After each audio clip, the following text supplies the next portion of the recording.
Yo, what's going on, Dragon Ballers? Welcome back to another Top Cut breakdown. In today's video, we're going over the New Jersey Computer Gaming Universe 1K tournament for September. If you guys remember, I did break down the same tournament last month in August. Pretty cool that there's a local in New Jersey that's doing this monthly tournament. I was going to go to the tournament. Unfortunately, I had something personal come up, so I couldn't quite make it. But I do have the info here for you guys today to talk about. And this tournament is pretty interesting because it's kind of like a limbo format, right? So it's before set 11 comes out, before Vermilion Bloodline, but it did implement the BIBIDI nerf. So pretty cool format to talk about. It does shift things up a bit because obviously, we've had set 10 / anniversary box 2020 format for several months now. So having this kind of banless implementation to shift things up makes it a lot more interesting to talk about. But guys, before we do get into it, if you are new here, make sure to subscribe, hit that bell so you don't miss a video. If you want to help the channel out, there are lots of ways down in the description to do so. Make sure to check out the Gemmy app and the Patreon for your one-on-one coaching with yours truly, as well as your cross-world competitive content.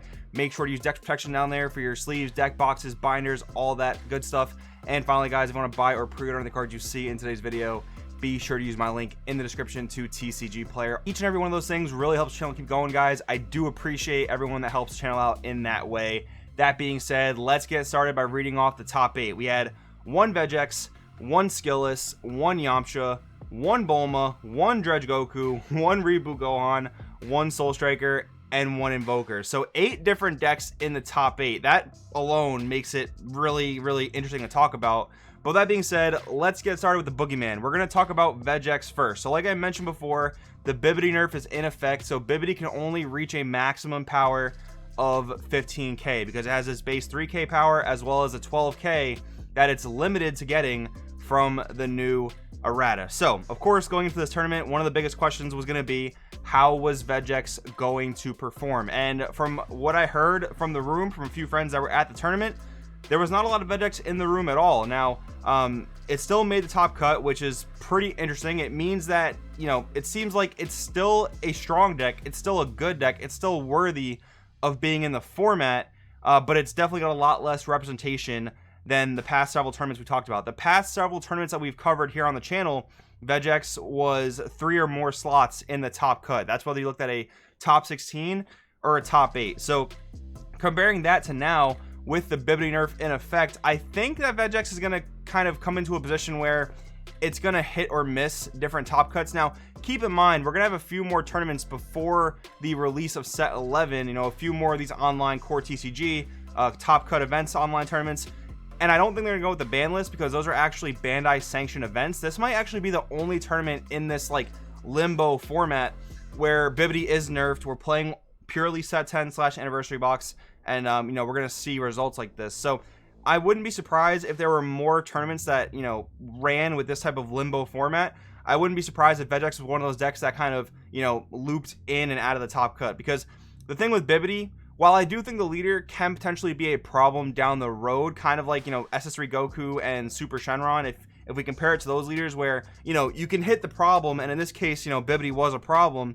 But if another really strong card comes out later on, that leader can very easily be broken once again. So I think that without BIBIDI at full power, Vegex is probably a very, very tolerable deck. It doesn't seem too oppressive in what it does because, it can't turn any threat into like a mini Mira Creator Absorb, right? It just doesn't have that potential anymore. So now you don't have to worry about your opponent swinging with Supreme Kai, Guardian of Space-Time, and dealing damage to you that way. You don't necessarily have to worry about that anymore, which I think is very good. But I think down the road there is probably room for Vegex to become overpowered once again, just because leader mills 5. He puts the most cards in the drop when you compare it to any other leader in the game. And when you have a very good drop area centric strategy, I do think that that's where that kind of becomes problematic. But regardless, this definitely seems to be a format where Vegex is much, much more tame, which I don't think anyone is too surprised about. I think we'd be more surprised, honestly, if Vegex had a lot of slots in the top cut based on the BIBIDI nerf and errata. So with that being said, that's all we're talking about with Vegex. I think we're going to have to keep an eye on Vegex going into the next format with set 11 because once again there is a discussion to be had there whether or not it's just straight up better than all the black leaders coming out in set 11. So we'll keep an eye on that. Skillus up next. Skillus has definitely established itself as a top tier deck in my opinion.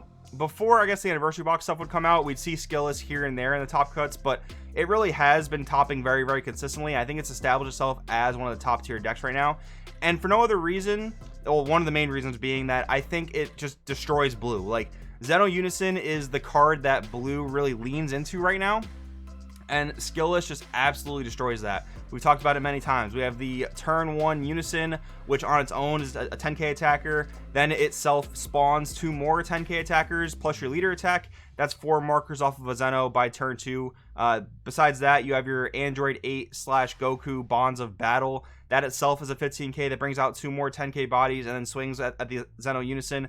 So all that stuff being considered, it really does seem like Skillus is just the hardest check to blue that, you know, anyone could ask for right now. And, you know, we've seen blue dominate a lot in this format. You know, I've said it before, if Vegex is not the best deck in the format, which arguably it is, then blue is the runner-up, right? Blue is that next best deck. You know, Vegito and Zamasu have done a lot of things in this format, and Skillus has a great time against those decks because you kill Zeno easily.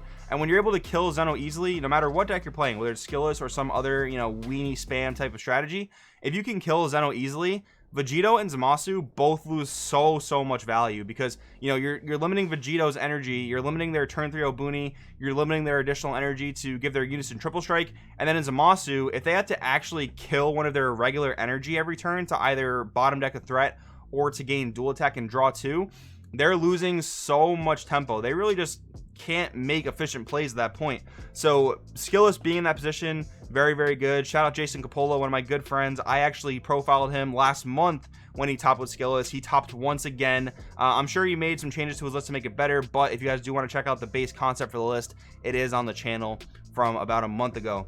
So next up, we're talking about Yamcha. What's really cool here is we have 2 red decks. We'll talk about Bulma in just a bit, but I talked about this in the winners of the ban list video from last week. Red is a big winner of the ban list, and it looks like we're seeing that already because I talked about it in this way. When we're taking Vegex, you know, out of the format, or at least, you know, lessening its impact on the format, we're seeing less Koitsukai overall in the meta, and that is a really good thing for red. So this was a best of 3 tournament, which I know a lot of times with the pandemic and everything, the online tournaments, we're used to seeing these best of 1 tournaments.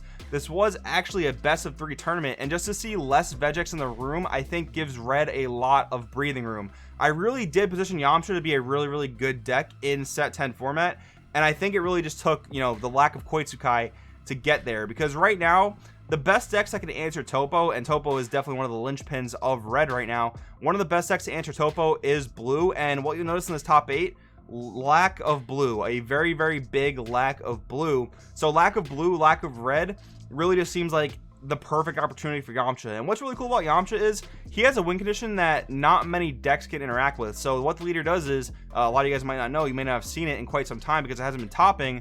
Yamcha says when you have a red Unison in play, if you inflict a burn damage type of skill to your opponent takes an additional damage. So when you play that, you play the 5-drop red Ape Goku, which is a deflect card. It says burn 2 of your life, burn 1 of your opponent's life. That's 2 damage your opponent really just can't stop. So it does give Yamcha a really cool and interesting, you know, win condition that most decks can't deal with, which is really cool. So it is a very welcome sight for me to see red and Yamcha be able to make an impact in set 10 format before it's over. Very cool. Bulma, another red deck that actually has topped before. This is very cool because Bulma doesn't rely on Topo as much as a deck like Yamcha would, or any, you know, just like red card good deck would rely on, because Bulma just spams blockers. She turns every Saiyan and Earthling into a blocker.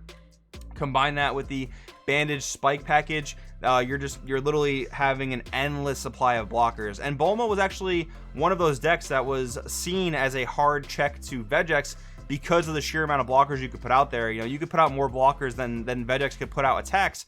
So as long as you're blocking a swing that's not going at your life, you're basically nullifying BIBIDI, right? And that's a really cool thing to see there. So having red back in the format once again, and Bulma being a very cool, innovative version of red that can use Topo quite well, but doesn't quite rely on it. Very cool to see. 1 Dredge Goku piloted by Samuel Martinez. I mean, great player, pretty good deck. Again, I think green is much better than people give it credit for this format. Now, it doesn't top very often. It tops here and there, and that's due to a few things. Some of the green cards like Metacooler Unison and the Zarbon Tournament Pack promo, if you're trying to play green Frieza, they are more difficult to come by, but I don't think Dredge Goku needs either of those cards. I mean, they definitely don't need the Zarbon, but they pretty much don't need the Metacooler, in my opinion, to be successful. I mean, Bardock Paternal Unison is a great card on its own. It was one of the better checks to BIBIDI, but once again, BIBIDI was nerfed in this tournament. But regardless, when you have a Bardock Unison in play, your opponent is really limited in what they can do. You know, they have to really think twice before saving a battle card with a combo. They have to think twice about saving their leaders, you know, from a damage with a combo, because, you know, once per turn, every single turn, Bardock is knocking out a combo, and that really does add up over the course of the game. So very, very cool to see. Congrats to Samuel Martinez for topping this event. Reboot Gohan, one slot, we're used to seeing it, and it's really cool here actually that, you know, this next point makes sense because of this being a best of 3 tournament. We see less Reboot Gohan in the top cut, and you know, you'll hear a lot of players say, a lot of the top players, a lot of content creators, in a best of 1 format, aggro decks like Reboot Gohan that kind of demand answers, they're gonna thrive. And this is a best 3 tournament, so it is cool to see one Reboot Gohan in the top cut. It's very nice to see that it wasn't like overrun by Reboot Gohan, and I'm sure a lot of these decks did side deck the answers they needed to a deck like Reboot Gohan. We talked about it before. There is a severe lack of yellow in this tournament, but you know, if you played yellow in this tournament, for example, you could get away with siding Release from Evil, which really only is good in this one particular matchup in Gohan, really. So you can get away with siding it instead of main decking it, and that leaves your deck open to either other tech options or just the ability to make your deck more consistent. So really cool there. Obviously, it's one of the pros of being a best of 3 tournament. Next up, one Soul Striker. If you had to ask me what the one blue deck would be in this tournament, I wouldn't say Soul Striker. Now, I don't know if this was a mono blue Soul Striker deck or a Soul Striker AOD deck. That's the other version that's kind of been picking up popularity, but this was the one blue deck in the room. And if you had to ask me, I would have said it would have been Zamasu or Vegito, but Soul Striker is making a comeback. I mean, it did top last week as well. Shout out to Eggman. And it topped this week once again. And I do think Soul Striker actually looks pretty good going into set 11. You know, being a tournament so close to set 11's release, also implementing the set 11 ban list, you have to kind of speculate, you know, how this is going to impact set 11. And I do think Soul Striker is looking to be quite good next format. Going on to the last deck of the tournament, guys, one Invoker. Not really surprised to see it. You know, Invoker had its 1 week where it just absolutely destroyed at the, I believe it was the top cut events from a few weeks ago. But now it's just been consistently topping, which is nice to see. I mean, you know, the win cons are not very fun, but it is a different type of deck that, you know, introduces some challenges to some players. You know, if you're playing like a pure mid-range strategy, Invoker oftentimes will have a good time against you, so it kind of makes you think, you know, how can I counter my bad matchup? And that's always good to see in a healthy tournament, you know, not always having a clear easy shot to the top, right? So having Invoker there, not surprised. We'll have to see what Invoker's able to do in set 11, because I've talked about it before. Invoker doesn't have any nerfs. As much as people wanted to see something happen to Catastrophic Blow, Invoker's full power, so I think Invoker kind of just has to adapt to the field and, you know, play accordingly, and we'll see if it can do that going into set 11. But overall, guys, this was the top 8 of the New Jersey 1K from CGU. Hopefully you guys enjoyed. Thanks for watching. Let me know in the comments below, and I'll see you next time.